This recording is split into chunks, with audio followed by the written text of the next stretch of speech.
Hey, I'm Dan Foulds. Hey, and I'm Brandon Bain. And this is Rubbin and Grubbin. Rubbin is racing. Grubbin is tasting. Hey, thanks so much for being here with us at Coach's Corner, the center of the universe, for another episode of our show. Hey, listen, thank you for being here very much. If there's something you'd like to hear, something you'd like to see, drop us a comment. This is for you. We want you to enjoy the show. Hey, fans, if you listen to ESPN Savannah Hilton Head 104.3 and 1400 AM at 9 a.m. last Saturday, you did not hear the latest show. No, man. Unfortunately, PJ wrote us after we did our thing there Sunday morning and said, hey, had some technical difficulties here at the station. They broke the internet. Yeah, couldn't make it happen, man. But guaranteed it's going to be up here coming up soon on their webpage. Or also, you can always tune in live every Sunday, 9 o'clock, Green White Checker. Me, PJ Zuko, and Mr. Dan Foulds doing Green White Checker, man. Absolutely love it. Blast. So much fun, man. Problems this week. Next week on to bigger and better things. That show will be on, and we'll be back next Sunday.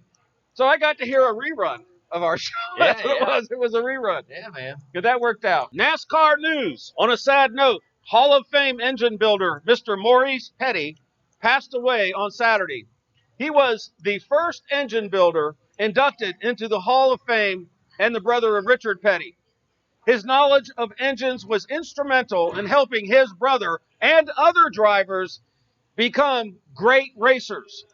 And his brother was arguably the greatest racer of all time. What's that, the GOAT? One of them, arguably. Greatest racer of his time, we'll say. That's pretty right.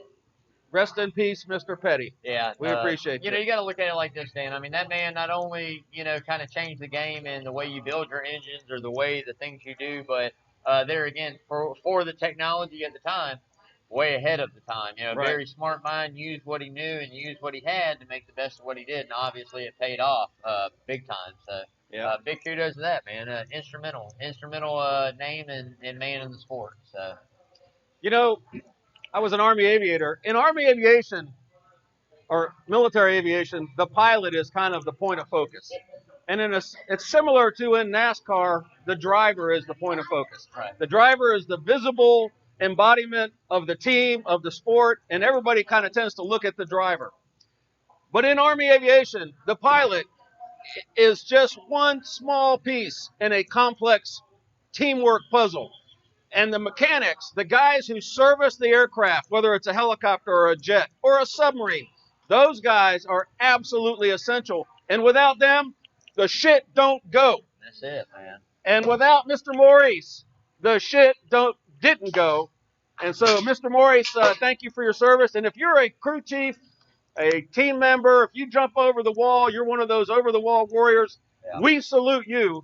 You guys make the race happen for us, and we think that's spectacular. Yeah, so Jimmie Johnson finally got a chance to test an IndyCar for Ganassi. Did you see this? I did not see this, but I knew it was in the works, and his full-time Cup career is done, but he's a racer at heart, so I'm sure he's going to dabble in all kinds of open wheel racing in his future? Oh, yeah, definitely, I would think. I mean, if he goes out there and puts some lap times up, man, I mean, you never know. So. Well, he won the championship in NASCAR 7 times? 7 times, man. So he knows how to win. He may not be having a great year this year. Knows how to win in NASCAR, man. Yeah. It's a little different ball game over there. We'll see. I mean, I hope he really does. We'll see how deep that talent runs and how true that talent is as far as just a driver. Yeah. But, yeah, I mean, I wish him the best for sure, man. So, Big, he was on a hot green track, limited amount of tire, but all in all, he had a spectacular day of practice. Good. Jimmie said it ignited a spark in him to race in that series. IndyCar legend Scott Dixon was on hand, and he was impressed with Jimmie's performance. Hey, the auction for Bubba Wallace Jr.'s front nose clip ended on Sunday. You may remember that Bubba got a nose job when Michael McDowell took him out, but that part raised $20,800 for Motor Racing Outreach. That's a significant chunk of change there. Big kudos to them for that, man. I mean, what a better thing to do. The whole story, did it suck for Bubba Wallace? It sucked for, McDowell as well. Yeah, it's a horrible racing incident, but they made the best of it, man. When life gives you lemons, make lemonade. Make lemonade. There you go. Awesome for him, man. I really enjoy that. So our last race was last Thursday, which was kind of weird. You know, I mean, Very it was weird. good, but it was weird to not have a Very race on weird. Sunday. I'm pretty sure that was the first time in Cup history where the big Cup cars raced before the under series, if you want to call it. Yeah. So very weird. But as we were talking on the radio this past Sunday, which nobody got to hear, but I talked about how, where we were going to implement this break for these drivers. We've run so many laps in so many days, a lot more than what we're used to doing. Yes. And they haven't had the bye weeks due to the corona, the shutdown, et cetera, et cetera. And where are we going to make up some days and say, hey, guys, you got a few extra days, chill, get your rest, get rehydrated, get ready to go. And they did it very well here at Kansas. Raining on a Thursday, so they had a Friday, Saturday, Sunday, Monday, they had 10 days, before here we are getting back in, or 11 days, or whatever it is. So, right. Big kudos to NASCAR as well for scheduling that out for these guys, and I hope the drivers got rested, got their mind back in check, got rehydrated, because here we go again on another very long run coming up in August. So, it's going to be interesting, man. Put that suit on and get in that seat, right? This is probably one of the most important months of the whole season in NASCAR right here coming up, is the month of August. So, it's gonna get crazy, man. So, the race at Kansas, it was great. It was Thursday night, but it was great. They had a pretty good viewership, I think.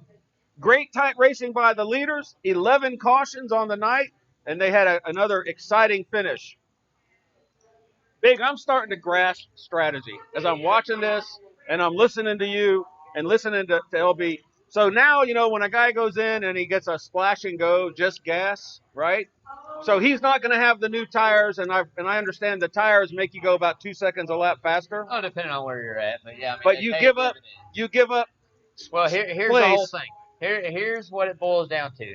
If you are one of these guys that are in the top 5, and let's say, you got a rocket ship, you're running in the front all night, right? Are you going to come in and splash and go? No. You're going to come in and change 2? Maybe. You're going to come in and get 4? More than likely, yeah. And the reason why is when you go splash and go, now at the end of the race, a little different. That's just to get in, get out, try to make it, keep that lead or gain a lead. Right. Splash and go through the middle part and beginning of the race is made for track position. We know how important track position is in the sport. If you do not have the track position, 9 times out of 10, you're not going to win the race. So a guy that's running 12th, 11th, 13th, 14th says, hey, man, all right, all these guys in front of me are either going to take 2 or 4. We hear this radio chatter, spotters do, they communicate. This is what's going down, strategy. So when I come in and splash and go from 13th, what I'm trying to do is get to 6th before the stage ends, or for a while, run there for a while, have a run in 6th, maybe drop back to 8th. Well, guess what? On me coming in to go, I just made 6 spots, or I made 5 spots, or I made 10 spots, or whatever it is you're able to maintain. Right. That's the splash and go. That's the strategy.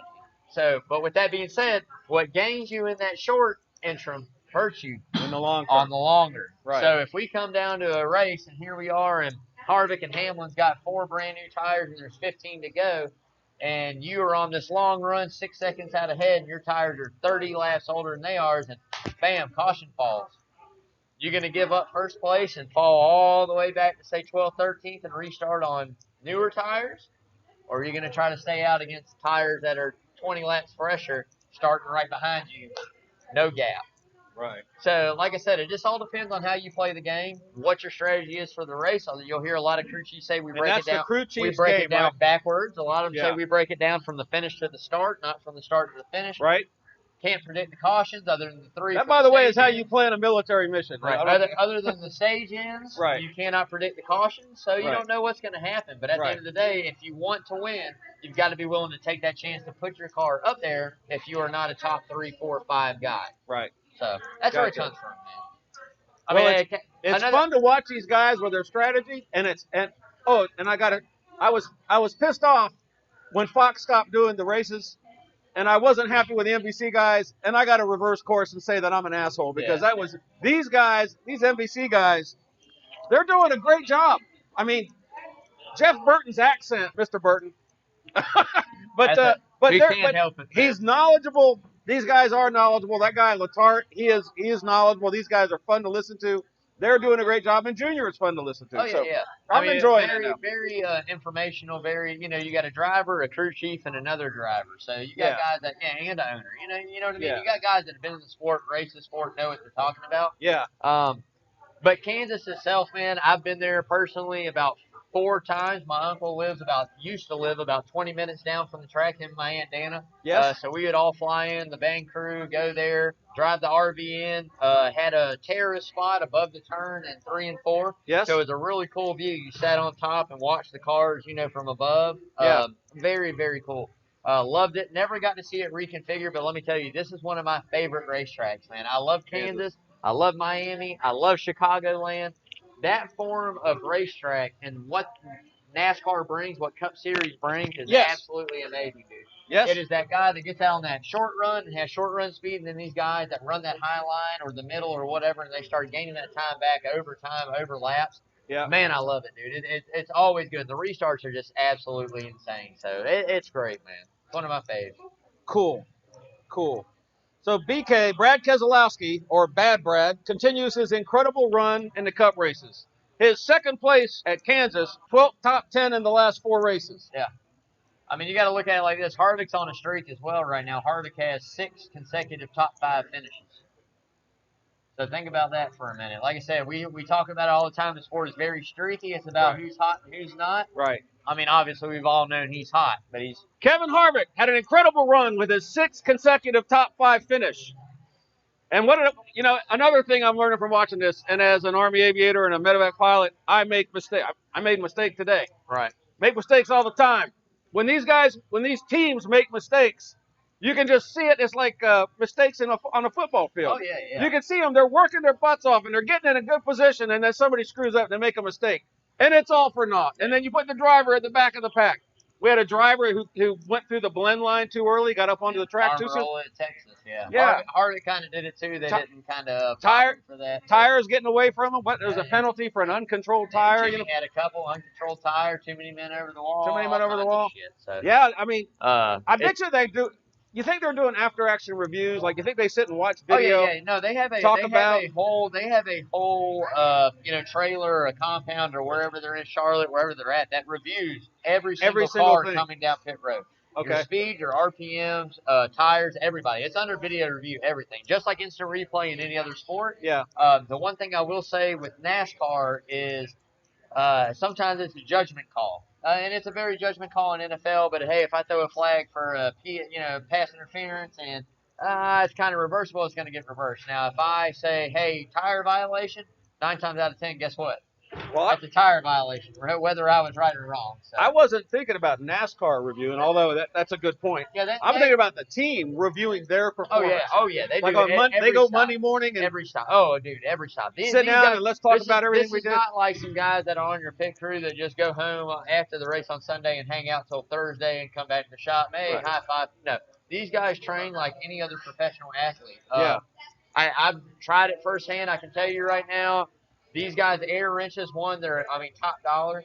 But when you were hitting 5 loads, okay, and correct, and this is a clutch engage. So as soon as it feels pressure, the clutch engage is spin. Yeah. So if you are not on that lug nut directly, and you are not on it, it does not spin. Right. So it will engage, but it does not spin. So I'm telling you, when these guys hit this and they're able to do 4 tires, jack the car up on both sides, 4 tires and fuel in 12.5, 12.3, 12.1.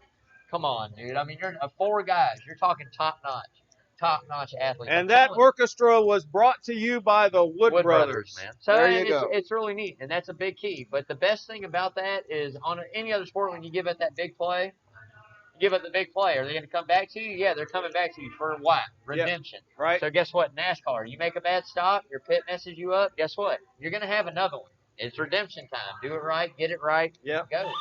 Gotcha. The good, the bad, and the ugly. Kansas edition. In the good category. The number 18 car of Kyle Busch finally won a stage. Not a race, sports fans, a stage. First of the year. If you would have bet me that it would be this late in the season before Rowdy won a stage, I would have lost my house. Yeah. The odds on that bet would have been really, really big. Let me tell you, like I said, no disrespect, just not my favorite driver. Not my favorite driver. But at the end of the day, the man, has more talent than 9 out of 10 drivers out there right now. And I'm going to tell you, Had you told me after winning a championship to turn around and say we're going into the month of August and Kyle Busch has not won a race, there's no way. Like you said, I would have bet everything on it. Gotcha. Everything, man. So The 48 car of Jimmie Johnson was collected in a crash and finished 32nd. I love that. That's one of those NASCAR words. It's like the car stepped out from under him. He was collected. yeah, That's NASCAR talk. that's it, man. His team could not make repairs for him to reach the minimum speed, and he had to exit the race. There's also a clock on that, right? You only got so long to Yeah, fix so that you have car. a damaged clock. You got to fix your car, and then they make you maintain a certain amount of speed lap time. Or you'd be a regardless hazard, on right? the clock or not, right? Yeah. Or you're a hazard. Yeah. And they just weren't able to meet that time, so they got black flag. Pretty much said, "Hey, pull it in. That's it. We're done for the day." So. Well, unfortunately for Mr. Johnson, he's out of the playoff spot. He's got 2 drivers ahead of him. Big, we talked about this last week in our Who's Hot, Who's Not segment. Yeah, but I will tell you this, man. The thing about Jimmie Johnson and the schedule that's coming up in August, and this is what I said earlier when I said that August is a very important month. This is the time where these guys from, let's say 19, 20, let's just mark it off at 20 to 16. Yes. Or 15, you start making moves. Either you start performing, or guys that were falling off, or guys that were really cold are starting to get hot, right? So you got Jimmie Johnson coming up. You got a doubleheader at Dover, which I'm just going to say, I'm pretty sure Jimmie Johnson is the winningest driver of all time at Dover. It is absolutely insane. I think it's 9 races or 8 races, 7 races. I don't even know what it is, but it's something absolutely insane. Okay. So I've said it all year. I thought at the beginning of the season he's going to get a win. He's going to win a race. If it's going to happen soon, it's going to happen at Dover. Okay. If it does not happen at Dover, I'm going to start backing off the statement that he's going to win a race. I mean, I love him. He's a great talent, but it's just there's only so many opportunities you can have running the way that you're running and doing that. Do I count him out of the playoffs? By no means do I. I mean, there are a lot of guys that can have bad runs, or a lot of guys that can have a couple DNFs, wreck out of a race. He can slide right back into it. But with that being said, if they do not perform, if they do not go and play their game plan and get these finishes like they have not been doing, they've been having a lot of trouble. It doesn't matter what other people do. Right. And this sport is a lot like golf in a way. I go out to play my round. I'm not worried about Rory leading the PGA shooting 600 today. Right. I'm worried about me shooting 2. That's what it's about. It's little baby steps throughout that whole year that get you to where you want to be. Gotcha. So I really feel Jimmie can get a win at Dover. I feel like they can bring him a good car. I feel like Rick Hendrick wants to get him that win in a farewell season. I mean, what kind of farewell is a no win? Yeah. Obviously on top of everything that's been going on with COVID. So just got to watch. But like I said, my key right here, man, is keep an eye on the 20 car, Eric Jones, dude. I'm telling you right now, Eric Jones is getting ready to light this thing up. All righty then. The ugly, the hard, high-speed wreck of Ryan Preece. And that was gut-wrenching to watch, and I bet you it was a hell of a lot more gut-wrenching to be in that car. That was a whop right there, man. I mean, that's 3,400 pounds of car going really fast against an immovable object. Boom! I mean, I can tell you like this, man. Had they not had Safer Barry on those inside retainer walls like dead. that, dead, I don't know, but a lot more confused than what he got out of that. I promise you that. All he said was, fantastic. Yeah. He was pissed off. I mean, in-car safety has gone a long way, but those Safer barriers have saved quite a lot of really, really hard hits, man. I mean, the guys that are still in the sport that race concrete walls in Cup Series know how hard that concrete wall was, dude. It did not play any games. So. By the way, Safer, it's not the word S-A-F-E-R. It's S-A-F-I-R. It's an acronym. I don't know what the letters stand for, but I know safety's in there. And they work really well. Yeah, the guys calling the race, they having been in those wrecks, they said, dude, man, they hated to watch it. That one was pretty hard, man. I mean, that car got up a little bit, and I mean, the whole front end was torn off. So yeah, it definitely went hard.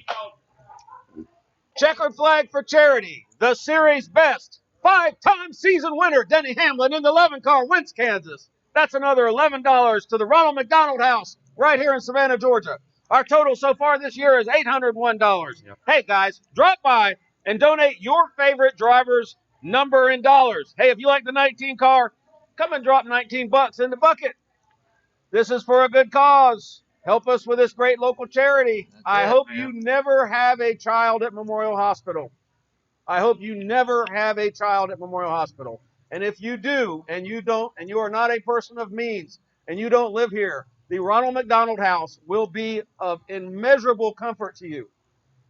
That's all I'll say about that. Come on, dude. And a surprise announcement, Nice Motorsports allowed extreme sports superstar Travis Pastrana, that dude's badass on a motorcycle, by the way, to compete in the truck race on Saturday. He learned Thursday night that he would take over the wheel of the number 40 truck of Ross Chastain. That's the Watermelon Man, right? Watermelon Man. He has not raced a truck since 2017. 3 years out of the seat, no practice, no qualify. Just get your ass in that truck and drive it, dude. That's it. Definitely a adrenaline junkie for sure. I mean, motocross, freestyle stuff, trick stuff. The dude is a big show. Oh, he is the big show, man. Yeah. Banged up. I mean, hurt himself really good quite a few times. Yeah. I think it's really cool. He tried, wants to come in and race here and there. He just likes that adrenaline, man. So I think it's cool. And it kind of brings another spectrum of fans. Hey, I'm a motocross fan. Well, guess what, man? We got Travis Pastrana down here in the trucks in NASCAR. Why don't you come check that out, So he's kind of a bigger dude, and a lot of these drivers tend to be more smaller dudes. Very tall. So they had to go looking for him for a suit, like something to wear. I hope he didn't pee in it. Yeah, very tall guy, man. So respectable 22nd after a spin in a flat tire.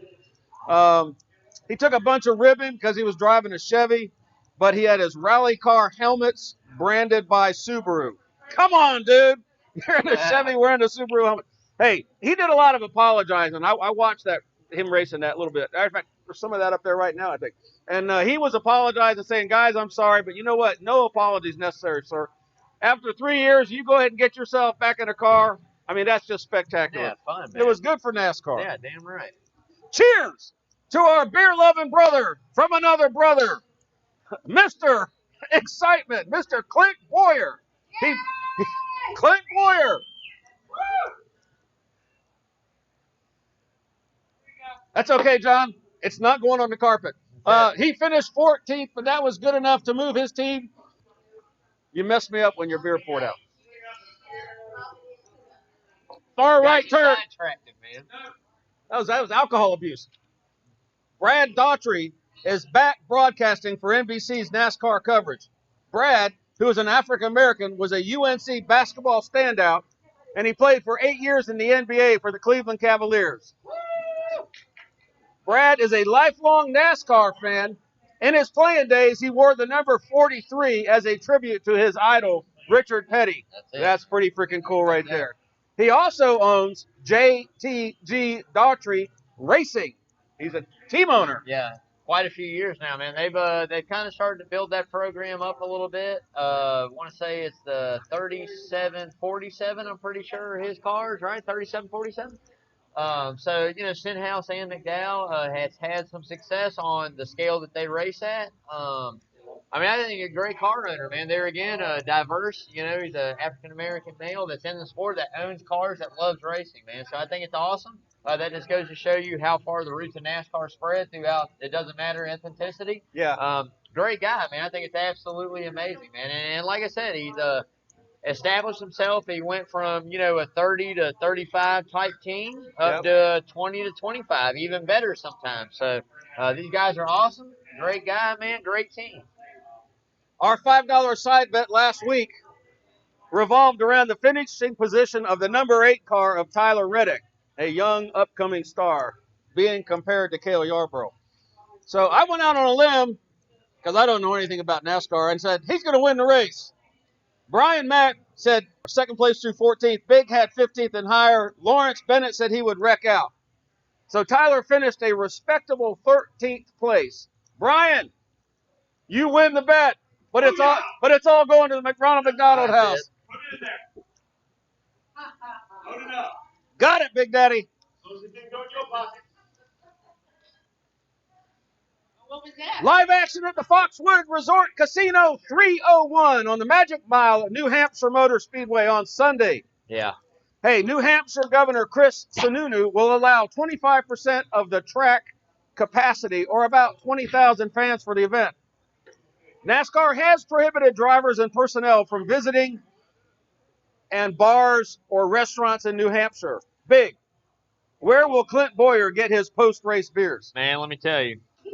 If there's 20,000 people around there, there's going to be at least one Clint Moyer fan, and I can guarantee you a Clint Moyer fan is going to have a cooler full of beer. I can promise you that. So it cannot be hard to find.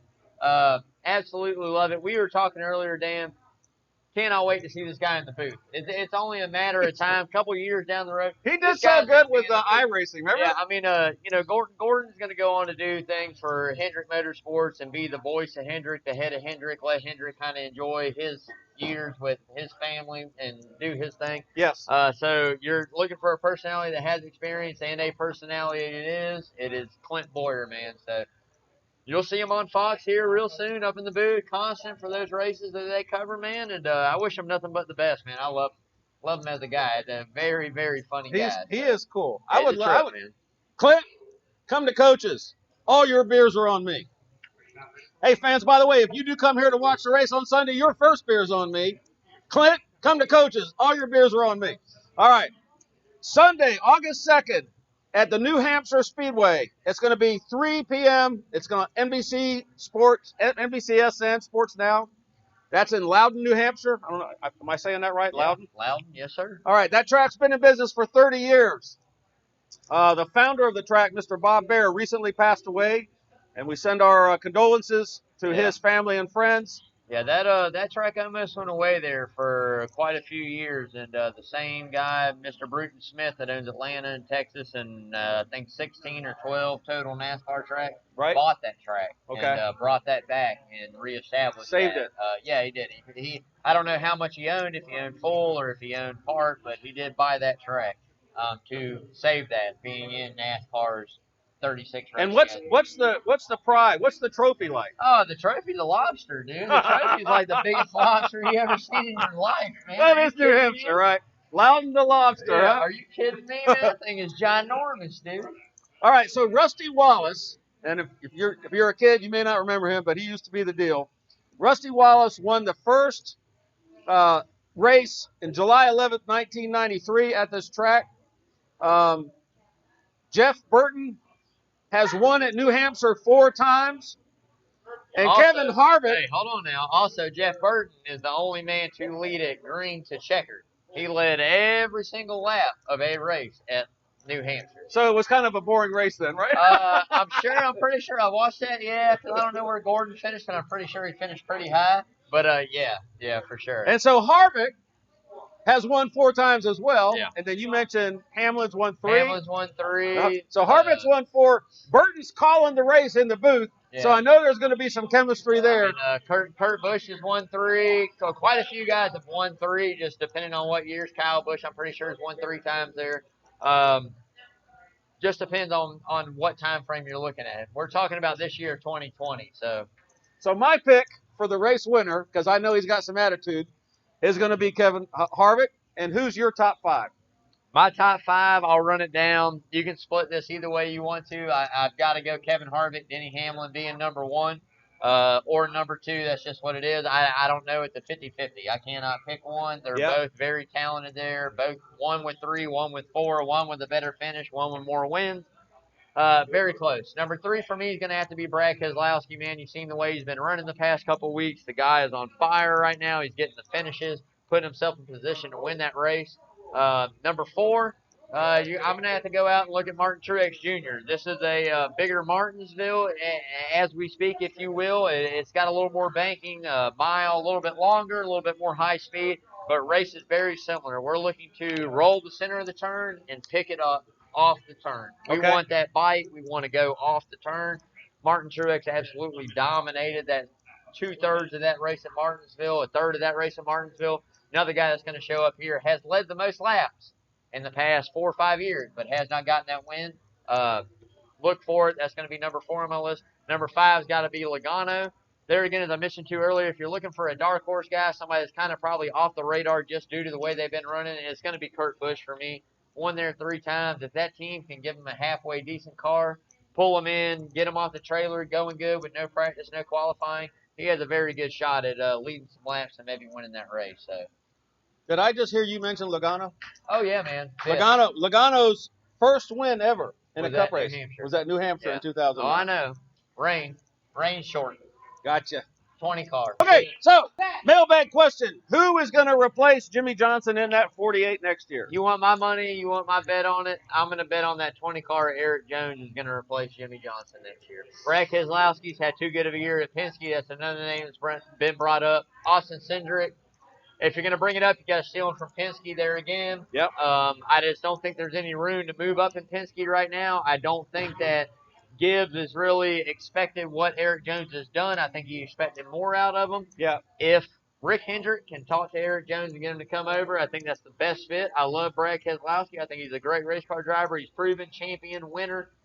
Just how many years do you have left? When you set a stable with William Byron at 22, Alex Bowman in his 20s, Chase Elliott at 25, and then you got a kid in Eric Jones at 25, 26, dude, you're set for the next 15, 20 years. Yeah. I mean, you're set. All high talented, all won races minus Byron. So it's only a matter of time. But I just think Eric Jones, if you want to ask me, it's Eric Jones, man. For sure. Okie dokie. You know what? I'm listening to you, but I just have this in my heart right now that I love NASCAR.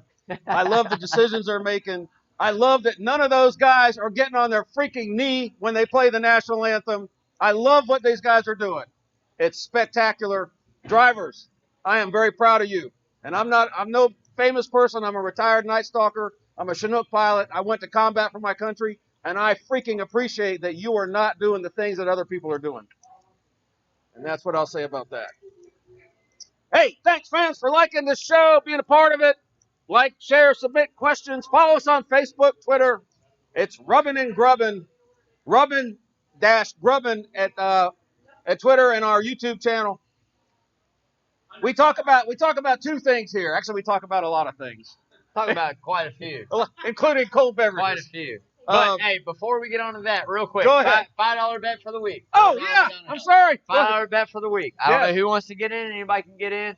How many laps is the winner of the race, going to lead in this race? How many laps will the winner of this race lead in this race on Sunday? I'll take 10. Coach takes 10 laps. 10 laps led by the winner. Yes. I got 25 laps led by the New Hampshire. The Magic Mile. 1 mile, New Hampshire. short track. This is the AD Chad Griffin getting in on this bet. What AD say? What'd you say? I'm changing to 20. So you're going 20. You got 25. I got 25. $400, right? It's 301. 301 laps. I think that. Coach. Hey, got me right on, right? Yeah, right on. Well, closest to that number. Over or under. 30? Oh, man. Chad's Lawrence, got what 30. you got? How many laps you got, Lawrence? Better not be a Jeff Burton trick where he starts and wins the whole freaking thing.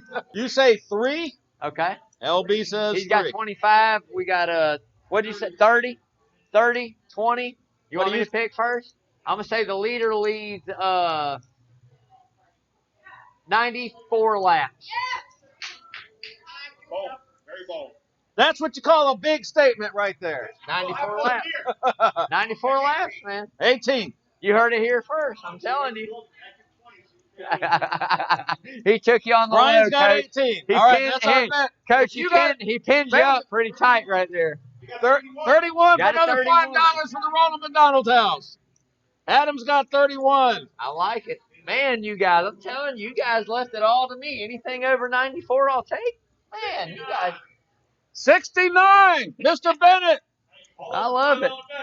I love it. $5 bet. bets. Ronald McDonald House, Coach. It's all going to the Ronald McDonald house. Anybody else? Betting once. Betting twice. That's it. All right. Sorry, dude. I was actually looking at that note. I don't know if you ever heard this phrase. Sometimes the rabbit runs down a different hole. That's it. This rabbit ran down a different hole. All so right, I'm glad so- you brought me back. Right. So what we got on who's hot and who's not going into the playoffs, right? Yeah. As I stated right now, just one, Eric Jones. That's it. I told you. That's the man right now I'm telling you got to watch out for the rest of the season. That 20-car doubleheader at Michigan, Yeah. those are 2 top 5s for that car easy. Guaranteed top 7. All right, so we talk about Rubbin is racing and Grubbin is the good food at Coach's Corner, the center of the universe. And as it turns out, we like to always have a celebrity guest bring us the That we grub. do. So you want to introduce our Yeah, guest? so our guest tonight, introducing the nice Philly cheesesteak sandwich here at Coach, is going to be my beautiful daughter, Kaylee Bain. You can come on up. This is my girl right here. Look at that camera there. Smile, wave. There it is. Yay! Excellent. Good job. that's my girl right there, man. Well, I know you're a proud daddy, Oh, buddy. yes, sir. You got a beautiful, beautiful children. So again, tonight we have the amazing, incredible Coach's Corner Philly cheesesteak sandwich. And you won't get better food than this in Philadelphia, I can guarantee you. No, that's a good one. We put some seasoned fries on that. Listen, that is steaming hot. That is smelling good. That is wonderful. That is delicious. And as soon as we turn these cameras off, we're going to have this shit all over our face. All right. Wow, what a great time. Are you having fun? You ask me every week. I always have fun, man. Thanks again to ESPN Savannah Hilton Head, 104.3 and 1400 AM radio audience. If you're seeing this on Facebook Live, I'm sorry, but it's the best we can do. Hey, be sure to turn in the green, white checker this Sunday. Hopefully the internet will be unbroken, and we'll be back on with PJ, me, and Brandon, and we'll talk about the week in NASCAR. Also want to thank the other show on the Coach's Corner Sports Network, the Coach Carl DeMasi Sports Report with Coach Carl DeMasi and the AD Chad Griffin. Broadcast live here every Sunday morning at 9 a.m. live on Facebook. Tune in. Coach. You're Sunday morning, I'm Saturday morning. Yeah, what he said. I'm Sunday morning, he's Saturday morning. Get him, Carl. Coach Carl and Coach Griffin are about to come on live right now on the Coach's Corner Sports Network Facebook for their Wednesday night sports update right after we shut up. Hello, Coach. Hello, AD. Woo!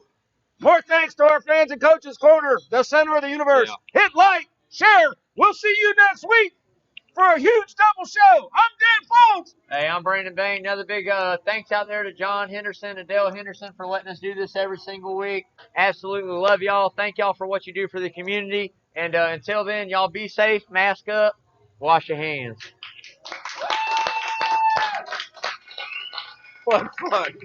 What fun, man. Woo!